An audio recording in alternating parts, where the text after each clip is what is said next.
आज मैं किसी अभिवादन की औपचारिकता को पूरा करना नहीं चाहता हूँ। एक बड़ी दुर्घटना हुई है, बड़ा हादसा हुआ है।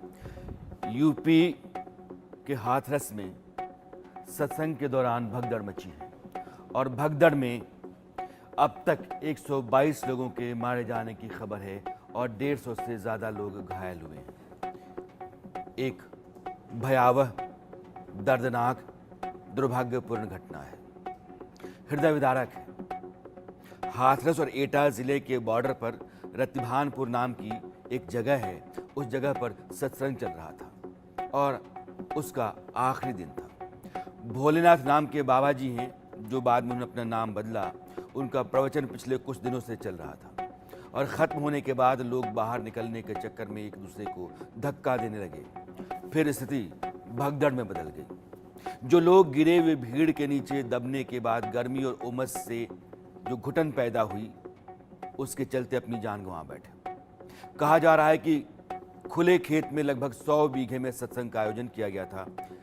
तस्वीरें इस बात की गवाही दे रही हैं कि जिस जगह सत्संग हुआ था वहां मातम पसरा हुआ है, चारों तरफ सन्नाटा है, टाट पट्टी बिखरी पड़ी है और जब आप गौर करते हैं तो दिखता है कि लोगों के अंदर जाने और निकलने के लिए जो रास्ता बनाया गया था वह बहुत संकरा था।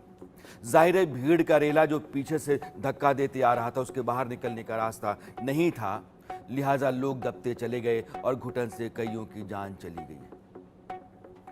अभी जो घायल हैं उनके इलाज का बंदोबस्त करने के लिए समूचे प्रशासन को उत्तर प्रदेश के मुख्यमंत्री योगी आदित्यनाथ ने लगा रखा है। उत्तर प्रदेश के चीफ सेक्रेटरी, डीजीपी और योगी मंत्रिमंडल के 2 मंत्री घटनास्थल पर पहुंच रहे हैं। खुद मुख्यमंत्री योगी आदित्यनाथ ने हादसे की जांच के लिए कमेटी गठित की है। इस हादसे की अलीगढ़ मंडल के वरिष्ठ अफसर कमेटी की जांच करेगी। जो अगुवाई में कमेटी होगी वो जांच करेगी। एडीजी आगरा और कमिश्नर अलीगढ़ की अध्यक्षता में कमेटी बनाई गई है। योगी आदित्यनाथ ने एक्स पर हाथरस की दुर्घटना पर दुख जताया है और कहा है कि जनपद हाथरस की दुर्भाग्यपूर्ण घटना में हुई जनहानि अत्यंत दुखद और हृदय विदारक है।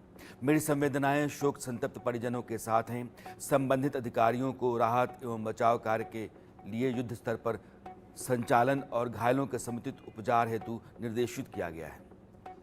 संसद में जब प्रधानमंत्री नरेंद्र मोदी राष्ट्रपति के भाषण पर चर्चा के दौरान अपनी बात रख रहे थे, तभी हाथरस दुर्घटना के बारे में उनको जानकारी दी गई और उन्होंने सदन को इसके बारे में उसी समय बताया। समय चर्चा के बीच अभी मुझे एक दुखद खबर भी दी गई है। यूपी के हाथरस में जो भगदड़ हुई उसमें अनेकों लोगों की दुखद मृत्यु होने की जानकारी आ रही है। जिन लोगों की इस हादसे में जान गई है, मैं उनके प्रति अपनी संवेदना व्यक्त करता हूं। मैं सभी घायलों के जल्द से जल्द ठीक होने की कामना करता हूं। राज्य सरकार की देखरेख में प्रशासन राहत और बचाव कार्य में जुटा हुआ है। केंद्र सरकार के वरिष्ठ उत्तर प्रदेश सरकार के लगातार संपर्क में है। मैं इस सदन के माध्यम से सभी को यह भरोसा देता हूं कि पीड़ितों की हर तरह से मदद की जाएगी। आदरणीय सभापति जी,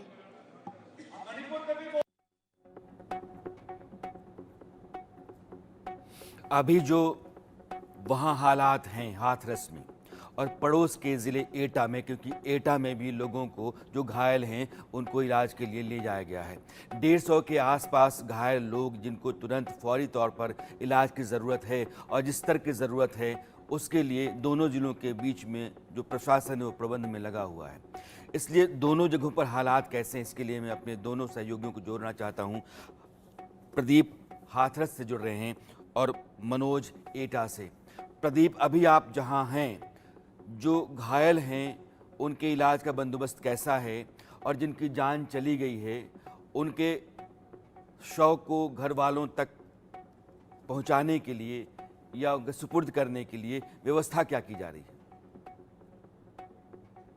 देखिए, फिलहाल हम सिकंदरा जो पीएससी सेंटर है वहाँ पर मौजूद हैं। आपको दिखा दें तस्वीरों के माध्यम से कि पीछे अभी लक्ष्मी नारायण चौधरी जो कैबिनेट मिनिस्टर यहाँ पहुंचे हैं। इसके अलावा जो तमाम आला अधिकारी है, एडीजी जोन आगरा अनुपम कुरश्रेष्ठ, इसके अलावा आईजी अलीगढ़ रेंज सलाम मासद, वो मौजूद हैं। फिलहाल जो घायलों की संख्या इस वाले सीएसपी पर तकरीबन 5 घायल जो हैं, बाकी उनको अलीगढ़ मेडिकल कॉलेज रेफर कर दिया गया है। इसके अलावा जो शव है, क्योंकि यहाँ पर तकरीबन जो अभी जो पुलिस जो जिलाधिकारी ने कहा कि लगभग सब जब पहुंचे, तो उनको जो है 40 एम्बुलेंस लगातार यहाँ लगी हुई है। उनके जो पोस्टमार्टम के लिए, चाहे वो हाथरस की बात करें या फिर आगरा की अलीगढ़ की बात करें या एटा की बात करें, तो लगातार जो है पुलिस और प्रशासन मॉनिटरिंग कर रहा है और जो घायल है उनको उपचार दिया रहा है, और जो ठीक हो चुके हैं उनको यहाँ से जो परिजन है उनको सुपुर्द कर दिया गया है। क्योंकि बहुत सारे ऐसे घायल हैं जिनके मामूली चोट लगी थी, तो उनके परिजन यहाँ पहुंच गए थे, तो वो अपने जो घायल थे उनको अपने साथ देंगे। जो गंभीर रूप से घायल है उनको इलाज के लिए, क्योंकि यहाँ पर सीएससी सेंटर में इतनी सुविधाएं नहीं है कि उनका प्रॉपर इलाज हो पाए, इसीलिए जो नजदीकी मेडिकल सेंटर है, जो हायर मेडिकल सेंटर है, जनपद अलीगढ़ में पड़ता है, तो अलीगढ़ जो मेडिकल सेंटर है वहाँ के लिए सारे घायलों को रेफर कर दिया गया है। क्योंकि एटा में थोड़ा सा बड़ा एक मेडिकल स्टार्ट हुआ था, तो वहाँ पर सुविधाएं, तो जो मरीज थे वहाँ पर भी कम हो गई, यही हालात है। लेकिन फिलहाल बात करते हैं सिकंदरा सेंटर की, तो यहाँ से जो तमाम जो मरीज थे उनको एक एक करके एम्बुलेंस के जरिए, या जो परिजन जो कुछ अपने वाहनों की भी उन्होंने इंतजाम किए थे, जो लोकल स्तर पर जो अनवय यहाँ पहुंचे थे सुनने के लिए, तो वो उन सारे घायलों को अपने अपने को कुछ जो कम गंभीर घायल थे उनको अपने घर ले गया, और जो बाकी गंभीर रूप से घायल है उनको अलीगढ़ मेडिकल कॉलेज रेफर कर दिया गया। फिलहाल बात करते हैं तो यहाँ पर 4 से 5 जो घायल है वही यहाँ पर अभी रह गए। बाकी जो शव है उनको जो है, क्योंकि अभी परिजन पहचान नहीं कर पा रहे, क्योंकि लोकल के अलावा तमाम जो अन्य प्रदेश में बात करें, उत्तराखंड की, पंजाब की, तो वहां से भी लोग उन्हें सुनने के लिए यहाँ पहुंचे थे।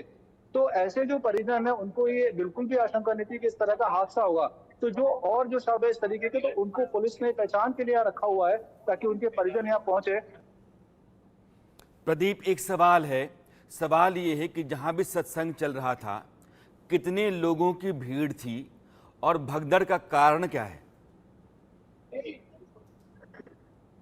यहाँ पर ये सत्संग चल रहा था, ये सिकंदरा तहसील से एटा रोड से 3 किलोमीटर गांव पड़ता है, और ये गांव का पूरा खुला एरिया था, जहाँ पर के क्योंकि प्रशासन से जो अनुमति मांगी गई थी वो 200 से 300 लोगों की मांगी गई थी, लेकिन जो मौके पर जो भीड़ थी तकरीबन 20,000 से ऊपर की संख्या में लोग यहाँ मौजूद थे। और जो भगदड़ का कारण बना वो ये बना कि जो बाबा हैं, भोले बाबा जिनका नाम है, इनका जो चरण के नीचे जो मिट्टी होती है उसको लोग प्रसाद के रूप में लेते हैं। ज्यादातर जो मरने वाली है, जो घायल थे, वो महिलाएं और बच्चे थे। तो कहीं ना कहीं बाबा के जो चरणों की धूल थी, जिसे अंधविश्वास कर लें, कुछ भी कर लें, उसको लेने के लिए वहां पहुंचे, तो उसी दौरान क्योंकि खेत गीला था, ऊपर से उमस थी, कुछ लोग जो है हीट स्ट्रोक का शिकार हुए और वहां पर कुछ लोग वहां बेहोश होकर गिर गए।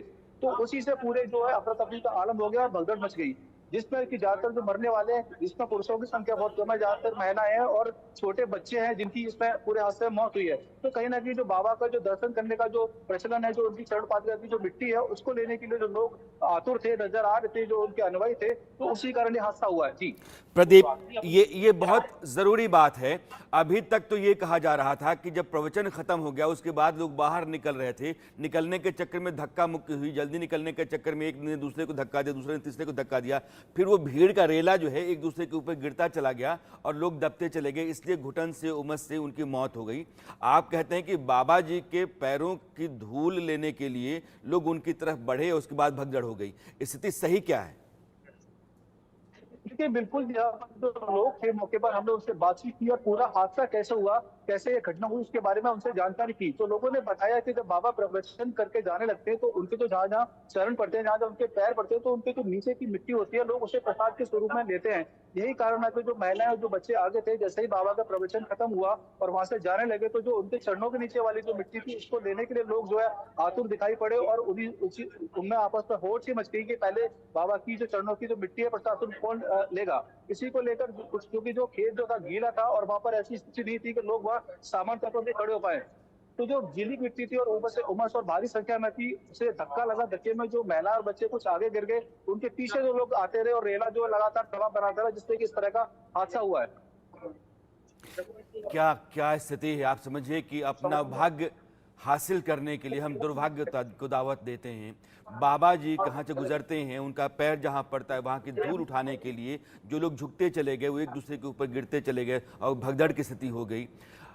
हम जो सत्संग है वो हमारे आप के लिए सही रास्ता देने का मार्ग होता है। जीवन में हम सही रास्ते पर चल सकें, हम अपने परिवार और अपनों को एक साथ समेटकर सहेज करके सत्कर्म के रास्ते पर रहें, इस खातिर सत्संग होता है। बाबा जी के चरण रज के लिए अगर आप झुकते हैं, उस मिट्टी को अपने माथे पर लगाने के लिए एक दूसरे के ऊपर गिरते हैं, तो वो सौभाग्य जो आप हासिल करना चाहते हैं वो दुर्भाग्य में कैसे बदलता है, इसका बहुत बड़ा गवाह यह सत्संग है। लेकिन जो बाबा जी हैं, मैं अपने दोनों सहयोगियों के पास चलना चाहता हूँ। संजय आगरा से जुड़े हुए हैं और मनोज एटा से। लेकिन ये बाबा जी कौन हैं, मैं आपको बताना चाहता हूँ। ये जो बाबा जी हाथरस में प्रवचन कर रहे थे और जहां भगदड़ मची है, जहां अभी तक 122 लोगों के मारे जाने की खबर है, हमारे सहयोगी आपको बता रहे हैं, उनका नाम है, ऐसे लोग भोले बाबा कहते हैं कि उन्होंने अपना नाम रखा नारायण साकार हरि। वो नारायण भी हैं, साकार भी हैं और हरि भी हैं। ये बाबा जी एटा के बहादुर नगरी गाँव के रहने वाले हैं। 18 साल तक उन्होंने यूपी पुलिस में नौकरी की और लोगों से कहते थे कि हम इंटेलिजेंस में काम करते रहे। नौकरी से उन्होंने वीआरएस ले लिया। वीआरएस लेने के बाद अपने गांव में उन्होंने कुटिया बना ली। उसके बाद उन्होंने संतई करनी शुरू कर दी। नाम रख लिया नारायण साकार हरि। नाम में भी बड़ा दम होता है। ये बाबा जी गेरुआ कपड़ा नहीं पहनते। इनकी तस्वीर आप देखिएगा, ये फुल वाइट ड्रेस पहनते हैं, सूट टाई और जूता वगैरह, एकदम सफ़ेद रहते हैं और सूटेड बूटेड दिखते हैं ये। और इनके जो श्रद्धालु हैं, इनके समर्थक हैं, उत्तर प्रदेश, बिहार, राजस्थान, हरियाणा, उत्तराखंड, इनमें बड़ी तादाद में हैं। आप समझिए कि यह जो सत्संग का चल रहा था, 20,000 से ज़्यादा लोग उनको सुनने के लिए आए थे और चरण रज पाने के लिए जो लोग झुके, उन्होंने अपनी मौत को दावत दी। अभी जो स्थिति है उसके लिए मैं आपको मनोज के पास ले चलता हूँ। आगरा, एटा, अलीगढ़ और हाथरस, ये चारों आपस के ज़िले हैं, एक दूसरे से जुड़े हुए। क्योंकि अलीगढ़ में इंतज़ाम इलाज का बहुत बड़ा है, आगरा में बेहतर है हाथरस के मुकाबले। इसलिए मैं आपको अभी संजय के पास ले चलना चाहता हूँ। संजय आगरा में है। संजय, अभी आगरा में क्या बंदोबस्त है और कितने घायलों को वहां ले जाया गया है?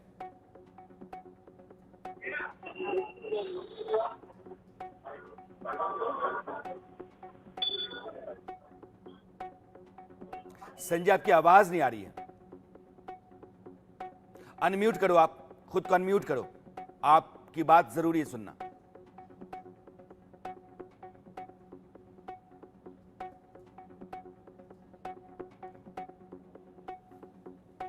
जब तक संजय से मेरा संपर्क होता है, मनोज, मैं आपके पास आना चाहता हूं। आप एटा में हैं। एटा में भी घायलों को ले जाया गया है। एटा के एडमिनिस्ट्रेशन को भी हाथरस के लिए लगाया गया है। अभी आप जहां हैं, क्या स्थिति है? मैं अभी एटा की मुर्चरी पे मौजूद हूँ। ये मेडिकल कॉलेज एटा है और जहाँ लगभग 28 सब लाए गए थे, उसमें 26 महिलाएं थी, 2 बच्चे थे, 3 बच्चे थे जी। उनकी स्थिति कैसी है? उनकी ये 28 शव हैं? 28 सब लाए गए थे और 26 महिलाएं थी, 2 बच्चे थे। उसमें पोस्टमार्टम हो रहा है। कुछ सब पोस्टमार्टम होके जा भी चुके हैं और लगातार पोस्टमार्टम चल रहा है जी। एटा में घायलों को भी दाखिल कराया गया है। तीन घायल हैं अभी। 3 घायलों की सूचना है। 3 सिर्फ घायल हैं। पोस्टमार्टम होके लगातार जो पोस्टमार्टम होते जा रहे हैं, उनको लगातार प्रशासन भेज रहा है। 3 हो गए।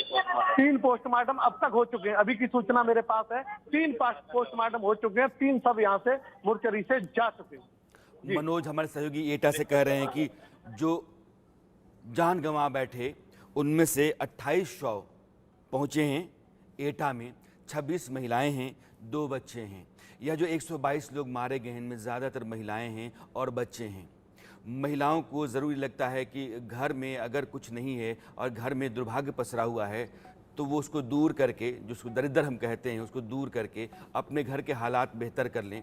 और उसी खातिर वो इस तरह के संतत्व के रास्ते पर जाती हैं, प्रवचन सुनने जाती हैं, टोटके करती हैं, पूजा पाठ करती हैं। यह रास्ता उनको कहीं ना कहीं कोई ठिकाना दे दे, ठौर दे दे, इसके लिए उस पर चलती हैं। लेकिन कभी कभार इस तरह के हादसे हो जाते हैं, दुर्घटनाएं होती हैं और हृदय विदारक होती हैं। घर से लौट करके वो घर से निकलते हैं इसलिए कि वो कुछ ले करके लौटेंगे, लेकिन फिर वो लौटते नहीं हैं और फिर उसके बाद घर वाले लगातार परेशान रहते हैं, उनको ढूंढते रहते हैं और कहीं किसी अस्पताल में उनकी लाश मिलती है। मैं आपको अजीत के पास ले चलना चाहता हूँ, लखनऊ।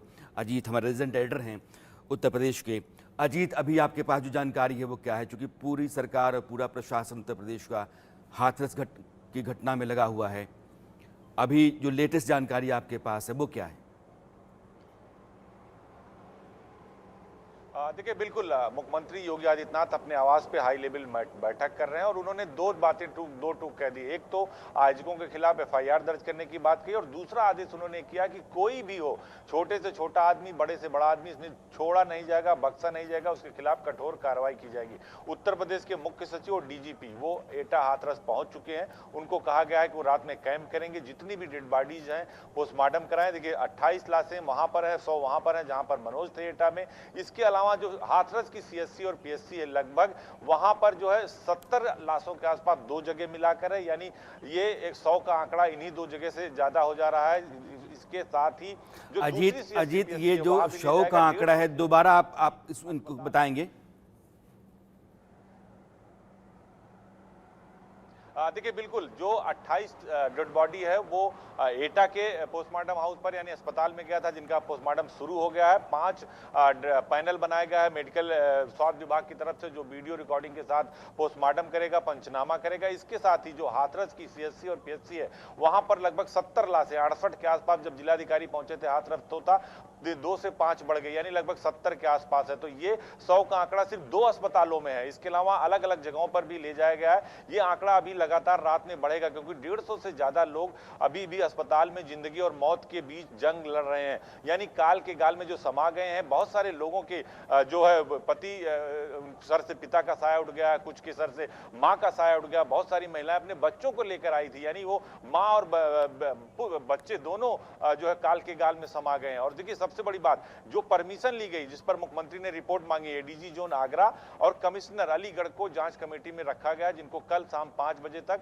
योगी आदित्यनाथ को ये रिपोर्ट अपनी सौंपनी प्रमुख सचिव गृह के माध्यम से, जिसमें कहा गया कि अगर 20,000 की भीड़ थी तो क्या लोकल इंटेलिजेंस यूनिट यानी जो एलआई होती है उसने इसकी जानकारी दी थी कि नहीं दी थी। जो आयोजक हैं पूरे एटा हाथरस में उन्होंने पोस्टर पाट दिए, लेकिन क्या उन्होंने मजिस्ट्रेट से अनुमति ली?